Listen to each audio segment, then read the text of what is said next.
everybody. Hey, welcome to the podcast here. Instant live reaction. Tonight, this is the podcast. Sam and Scott are watching Watchmen, the podcast where we watch the HBO show Watchmen. I'm Scott. I'm Sam. And tonight, we're going to be discussing the latest episode, and that is Season 1, Episode 4. If you don't like my story, write your own. And we're super glad to have everyone's joining us tonight, and will join us in the future. Sam, we got some info up for them to take a look at. Anything you want to draw our fair audience's attention to? All right, make sure that you're, following me and Scott, at these 2 points, Dog Pound Brown and Steel City Hitch. Make sure that you're, following us on Nerdcyclopedia all over social media. On your of course, make sure medias. that you're subscribing to our podcast. Sam and Scott are watching Watchmen. Also, make sure that, you're leaving feedback for whatever you feel Watchmen like, watching Watchmen at nerdcyclopedia.com, and make sure that you are checking out our website, nerdcyclopedia.com. Excellent. That's right. You can catch us there. You can catch us right here on the Nerdcyclopedia YouTube feed. Subscribe. We'd love to hear from everybody, so you can catch our live show next week. This episode was pretty rad. I'm pretty, I'm excited to hear what you have to say about a few points here. Let's kind of, we're going to go through everything chronologically later. This is just that's for a big show. This is just a big instant react and everything. One thing I have to say, it's such a Damon Lindelof thing. Just as with the last episode, it's just to tease the episode out with a mystery. You're trying to figure out what is going on. You're not immediately immersed into the action, and it's this music that's playing. I can't think of the name of the song and everything. We'll probably have that on tomorrow episode and everything. Once we do a little bit, we'll do a little bit more. Yeah. But you get like a song playing, and it has these two characters that we don't have any idea who has anything to do with anything. They're on a farm. She has eggs. They're in the bed and everything. Yeah. All of a sudden, they hear the doorbell ring. Oh, I also love it when the music just stops. Yeah, and it is Islands in the Stream is the song. Oh, Islands in the Stream. Okay, yeah. Islands in the Stream. Okay, I wrote it down. Am I crazy? Chicken scratch notes. I probably should have Shazammed that. When I probably should have Shazammed it when we was when it was coming. When it was on and everything. But episode the music stops. We hear like the doorbell ring and everything. And sure enough, the door opens, and we get Lady True. Lady True, who is, a mysterious character. She's a character introduced to us as not a mere billionaire, a trillionaire, and she's happy to correct you. I'm a trillionaire. Yeah, don't get it twisted now. It's crazy. Nobody sees me, and I'm a trillionaire. Like, there's nothing ominous about someone that knocks on your door. To offer you a Faustian bargain. There's nothing ominous about that. I really thought that scene was really fucked up. Actually, that's my note about that scene, is how messed up it is that she I was like, this show goes pretty far. I was like, are they actually gonna pull a gun out and be like 10? You know what I mean? That was 3 minutes. You got to make a decision. I want your house. Yeah. And $5 million, and it's $5 million, and the one thing you want, right? That's how she wins. What was that movie that came out like years ago and everything? The guy offered her, the husband, $1 million to sleep with the wife and everything. That's a decent proposal. That's a decent proposal. That's a Woody Harrelson film. That is a Demi Moore film. Also, the Faust. This was a crazy proposal, boy. Absolutely. So, it's super interesting. This episode had some features to it that were very Breaking Bad-esque, in my opinion. Yeah. It really owes a debt to Breaking Bad, and it's a good show to owe a debt to. Specifically, like you said, that the montage to Islands in the Stream, just an innocuous, weird old pop song with that sort of thing. But Watchmen's the type of show that builds the suspense. It doesn't just sort of yank the string right away. Right. Builds it up and everything, and then puts you right into it and everything. Yeah. And if you guys been reading like the PD files and everything, the introduction of Lady True is like is a big thing. It's a big deal. So for those of you who don't know, basically, yes, she bought Adrian's business after he disappeared. Dollars to donuts, she's got something to do with his confinement, by the way. I feel like there's no way that's not the case. Based on the events that's happened in this episode, he's in confinement, obviously. Yeah. But isn't necessarily by Dr. Manhattan. Right. That's it's like, okay, all right, so is he necessarily on Mars? I mean, which is like the running theory that, like, through like social media and everything. I'm not so sure now. Right. I mean, it definitely feels like the cut away from Adrian, his eyepiece to the moon suggests there's something stellar, astronomical, or just lunar. Or at least wants us to think that way. Or, the reason people are called lunatics is because, in the old days, we used to think the moon would make people go crazy, which we never really got a disapproval on. It just, we just said that must be silly and moved on with our lives, which was, okay. There's a lot of interesting questions. Like, number one, what the heck was that meteor made out of, and why was it that important? Right. I don't think we really got a clear answer that, for the whole episode and everything. So another mystery, on top of the mysteries that are already there. Questions need to be answered. And it just keeps going and building. Mm-hmm. And we find out a little more information about where the Greenwood complex. It seems like the bakery and the Dr. Manhattan booth and the Millennium Clock, and all these things are all tied together in Greenwood. And it would be unusual, I would say, for Lady True not to have some sort of direct involvement in the genetics of cloning and the creation of cloned human beings, and also all the genetic research going on at the Greenwood Community Center. It makes a lot of sense for those two things, to be tied together. I definitely think that's where they're going on that, but what configuration it's going to take, I'm not 100% on. Yeah, I mean, it's just so much stuff.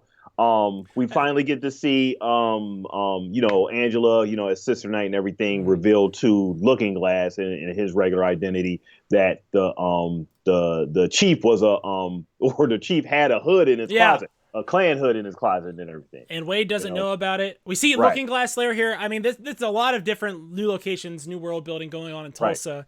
I want to say that Lori is still my favorite character now, even after seeing. Seeing Sister Night involved.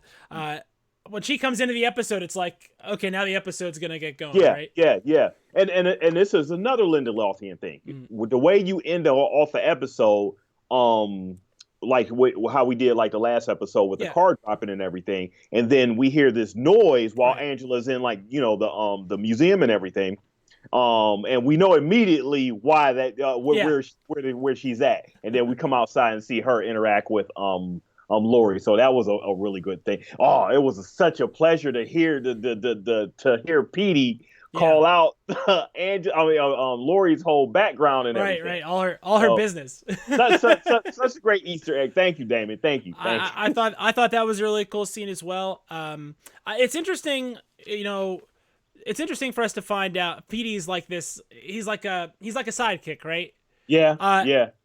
My first guess is that who's really skinny, who's running around in Tulsa now all of a sudden that no one would know anything about. Huh. Now I think that. Oh. Hold on a second here, Sam. Okay, get it on. Maybe put some water. Yeah. Slide under a sewer. Man. Okay. So that would make sense to me. But I didn't put that together, but now that you say, okay, I mean, he's skinny enough. Yeah. I mean, it's there. Petey's running around in a mask, guys. And his thing is Mr. Non-Friction, right? He's Mr. Lube. So makes a lot of sense. That would be his little guy. Petey's such a fan. Even though he says he's not a fanboy or whatever, he's such a fan of these constantly. Listen to how his reaction was when Angela mentioned, "You mean the Minutemen?" Yeah. So he was like, immediately, just like in the files and everything, he immediately discounts that, and it was just a pleasure. Yeah, discounts his trash. It was just such a pleasure seeing his personality come out, in opposition to that and everything. Yeah. Oh man, yeah, that was nice. I think that what's really cool about this show is that we have sort of characters that are all intersecting now, but you could see how these stories can kind of spiral off a little bit on their own. One concern I have about Watchmen when, we start, all the time and effort we're investing ourselves in Watchmen in this show, is it is a one-off. It's a one-time series as far as the story. So anything that I see anything that I see that expands that world, right? Anything I see that gets us more legs, right? I like a lot, because I think this is an extremely rich world they're building. Mm-hmm. You know, it's a really interesting show so far. Every week I feel less settled about the things I've already seen on the show. Yeah, I really feel like that. I mean, as I was saying before, we had the theory of, Manhattan has Vite, imprisoned somewhere, maybe on Mars and stuff. That, like I said, that may not be the case at this point. So it was great to see Will back too. Yeah. And it was also great to see Lady True with the Vite statue, in her Vivarium. Yeah, Vivarium. Vivarium. It's so much mystery surrounding this lady, man. I mean, we definitely need to good. If you're talking about a person who brings some presence to the screen, Lori, Jean Smart, as Lori and everything, she brought presence. I think this Lady True has brought like a lot of presence too. So now we got her, Angela, and Lady True, three nice females, right. In the mix. We're just mixing it up and everything, just making it really, they're just really doing really good work here. A lot of really interesting female characters for sure. I really do enjoy the way they have the tete-a-tete. Yeah. I really enjoy how everybody has an ulterior motive in this show. I feel everybody, like, we saw the so-called protagonist, Angela. Exactly. We saw Senator Keene have, a hero moment. He had a hero moment last week. We saw Angela have a hero moment last week. And like you said, she has ulterior motives. So it makes me distrust literally every character. Everyone. Right. Every single character has something just weird going on. Yeah, I mean, that's to say the least and everything. So, question. Yeah. What do you think is going on with Looking Glass and his obsession with squids? I think that Looking Glass is a psychic, kind of like sensitive. I don't think that he is a full-blown telepath.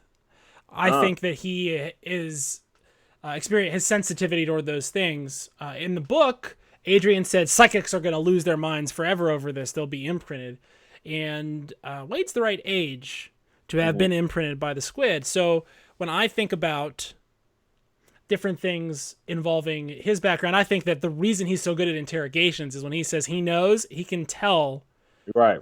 He can sort of feel the direction they're going, and so the little tells he gets. He has his little sixth sense. Yeah, right. He has a sixth sense, and he's augmented it through some sort of contraption that he calls the pod, which is all part of his deal. It's all part of his deal, but he actually has those psychic powers, I think. Again, that's where I think they're going with this, right? That's the way to... Hey, put your tinfoil hat. Psychic powers! Psychic powers! Okay. I am very excited to see where they're going with Looking Glass, because in my articles, if you read our website, you'll know that one of the things I talk about there is that I think that one of the things they're doing on this show is saying, conspiracy theorists, you're right. Hey, conspiracy theorists, you're right. They're presenting a theory and have it be confirmed by the crazy conspiracy. Yeah. So it would absolutely make sense for them to emphasize that at a certain point in the narrative. Right. And what I think we've seen just from some of the future on content is that we're going to see a little bit more of those groups and people who have trauma and PTSD and have these visions of squids and squid obsessives. Yeah, they're squid obsessives on this show, which is something if you'd have told me a year ago I was going to be doing a show about squid obsessives on YouTube, I probably would have said, hopefully. Like hopefully. We'll be lucky if there are some squids to talk about. And there are certainly plenty of those. So what do you think about the clock that she has there? I'm going to do some research on this because, the clock idea, a millennium clock, a clock that's going to run for 1,000 years and keep time. One of the things that's going to do is it's going to act almost like a roadmap if you were to travel through time. Now, listen, guys, I know we've talked about time travel on these shows a lot, and I got to tell you, I made it. It was a bit. My dislike of time travel was a bit, and my brother and sister both know that because our favorite movie is probably Back to the Future as like a sibling set. So, if I ever need to make a Doc Brown reference and have it land, I know who to call. And I don't really hate time travel, but one thing that a clock would do is it would act like a map. So if you look at the clock for the next 1,000 years, you know exactly where you are as soon as you need to know. Right. So it can almost work like naming files maybe in a computer system. Right. Because you can't search a hard drive unless you're able to, say the file is here or the file is there. So that would be that's my first guess. Now, that would have to be something I'd want to see fleshed out. We would need to know a lot more about what Lady True's deal is. It really seems like there's some sort of foreknowledge going on with her in addition to this genetic stuff. Yeah, I can't wait to see what the PDF files come up with this week. And actually, you have to just go back through those and stuff. It's some stuff that you could pick up on based on Lady True, and there's some little tidbits I've seen within the episode. So as we go through the deep dive in about the next couple of days, we'll get into that as well. Before we go here, how about our favorite adventurer in the on his little world or island and show and everything, Adrian with the Adrian Veidt with the little baby what do he's baby fishing. He's baby fishing. Literally baby fishing. This is so weird. It's so weird. It's so weird. I mean, and it's like you're looking at it and he's throwing babies back. I mean, I mean, that's something that's gross. Is it gross, or is it like how should I be really feeling about this? Because he's just flinging them. It's not the right kind or whatever. It's like, what is going on with this? If you're the type of person that wants babies to be safe, this was not the Watchmen for you. No. Absolutely yeah, not. this so much baby really danger. You. Yeah, I mean, any baby danger is enough for me to be like, let's back off a little bit, guys, because I'm a fan of babies. Let's be upfront about that. I think babies should be allowed to continue to do their thing. Definitely not anti-baby for sure. Oh, definitely not. So we have the weird, like, it's almost like Adrian is warming up leftovers. Like, do you get the idea? Like, it felt like he was making a bowl of spaghetti, and it was this clone generator machine, this incubator that exists for some reason. Well, I mean, the first, I guess, clue for me that he's maybe not on Mars was the baby stuff, and then him taking them to the clone generator to hasten their growth. I'm like, okay, this is a little bit too in depth for him to be in a prison with, Dr. Manhattan, of Dr. Manhattan's making and everything. So him being tied with Lady True with whatever she's got going on makes a lot more sense now. I can't really, really tie anything, but he has a lot of technology in his possession for it to just be a prison. And he made a comment within the within his section of the episode that when he first got there, he thought it was like a paradise. Now he feels that he's like in a prison. So he's sort of changed his mind. Is it a prison of his own mind, or did he find himself just stuck there after a while by his own doing? What's going on here? My first read is we're gonna see that there's a Faustian bargain at play there too, right? Right. Lady True definitely is not. This is not the only time she's made this bargain. I feel like that we're definitely going to see or hear more about the bargain she made with Adrian. Yeah, we're definitely going to see a lot about that. Yes. And what do you do to bribe, like she said, a trillionaire or a multi-billionaire, as Adrian was in the 80s when there weren't smartest a lot man of in those. the world? What do you do to bribe him? What do you do to get him to do your bidding or whatever? So the offer is a paradise that you can live and you'll never want, and people will serve you, and then in exchange for your company or exchange for dying or just disappearing, and you'll live out the rest of your days, and you can know that your work will be done. What is she offering him other than that? Because Adrian's the type of person that you need. I mean, he's going to need more than just physical comfort. Right. His whole shtick is make yourself more perfect through exercise and exertion. Right. What and how has this bargain been flawed for him to murder his entire staff in a fit of rage that looks like it's out of one of the Kingsman movies or Look Who's Purging Now. From I think it may go back to what you might have said earlier in our conversation and everything. Maybe the squid is going through his brain. Maybe he's like, in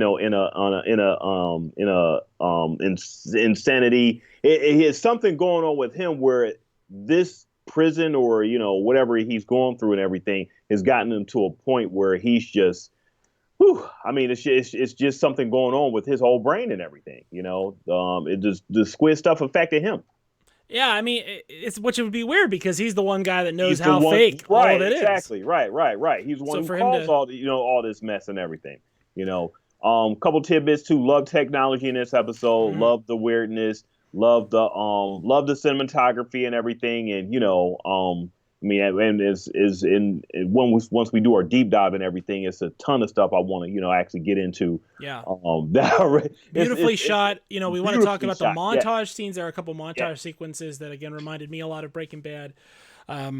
We have some pretty cool questions to ask about how many times has Lady True been cloned. I think it's pretty obvious at least once. And why would she not refer to her prime clone as her mother the same way B clone or BN refers to A clone or Lady True? That would also explain things we've seen in the trailer as far as discrepancies in her age. People have been noting that. So there's a lot of questions about Lady True, and they all have pretty cool answers. They don't have any lame answers here. Oh, no, not at all. It's just a lot of stuff that you need to dig at and everything. How did she make that baby? That so fast.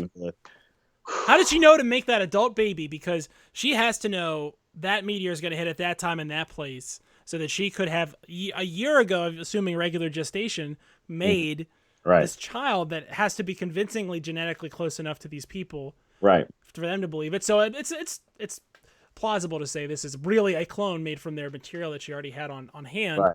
Right.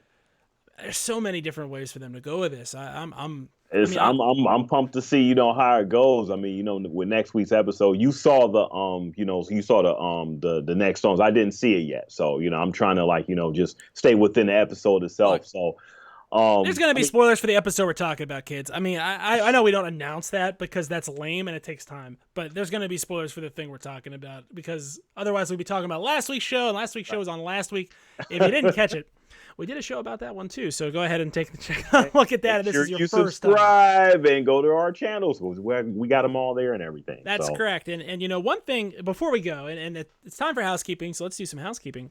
So, new shows on this channel, Nerdcyclopedia TV. We're going to be doing some cool stuff. We have a show called Carbonite Bounty BS that's going to be a show about The Mandalorian on Disney Plus. We are going to have more than just us associated with it. We're stretching our legs and doing some creative stuff. So we're going to be joined by some friends of the show. If you've seen or heard some of our Star Wars recaps, Ken and Tony from the Nerdcyclo family will be joining us for that. So check that out. You can also check out our interview with Ken from that show when we post our full episode. We've been getting those up on Tuesday. I can't think of a reason why we won't get it done this week.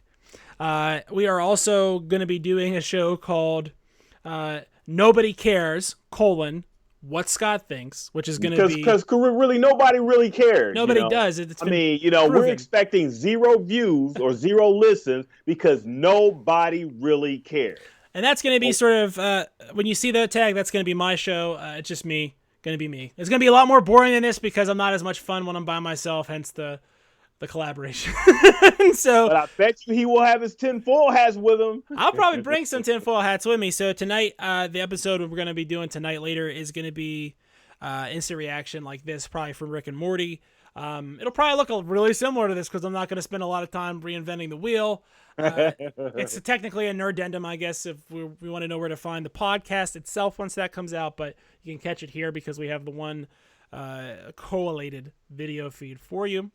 Yeah, so it'll be right here on our YouTube channel, Nerdcyclopedia. So make sure you guys are checking that out. And thank you for all your subscribers for subscribing and, receiving all our videos. And for those of you that have watched our videos and not subscribed, a less thank you, but still thank you. We still appreciate you, but we appreciate you this much less. Much less. But if you subscribe, we like it. Thank you, everybody who's given us reviews online. I appreciate it. I think that we say and a lot more often than our reviewers even say. So whatever. I think we're all right.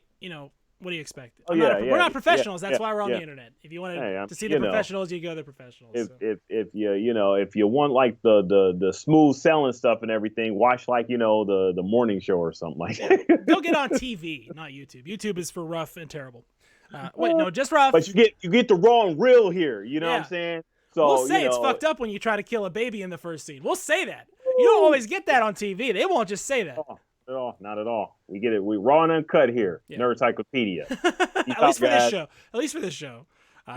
So that's it. I'll see you soon. All right.